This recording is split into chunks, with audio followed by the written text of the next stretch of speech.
ආයුෂ් බොහෝ වේවා නිරෝගී සුව ලැබේවා මේ ඔබ දකින්නේ ලුණුවර්ණ යන නමින් හඳුන්වන ශාකයක්. ලුණුවර්ණ පොතු තම්බා උදේ හිස් බඩ මේ සැහැඳි 5ක් පමණ දින 14ක් පානය කිරීමෙන් මුත්‍රාශය ගල් වකුගඩු ගල් දිය වෙන බවක් පැරණි පොතපතේ සඳහන් වේ. ලුණුවර්ණ පොතු තම්බා පානය කිරීමෙන් රුධිරය පිරිසිදු වෙන බව මෙන්ම අක්මාවෙහි රෝගී තත්ත්වයන්ට ගුණදායක බවක් ඇතැම් පොතපතේ සඳහන් වේ. දද කුෂ්ඨ සමයි රෝගවලට ගුණදායක බවක් දැක්වේ.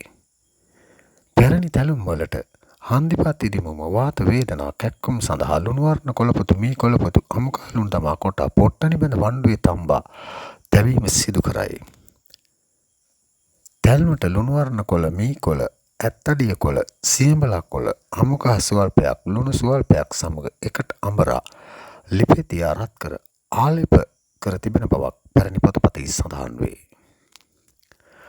ඔබට කතා කළ මම පාරම්පරික හෙළ වෛද්‍ය එන්.කේ. අබේවර්ධන. වීඩියෝ හොඳයි සිතේ නම් සබ්ස්ක්‍රයිබ් කරන්න. තව කෙනෙකුට නැරඹීම සඳහා ෂෙයා කරන්න.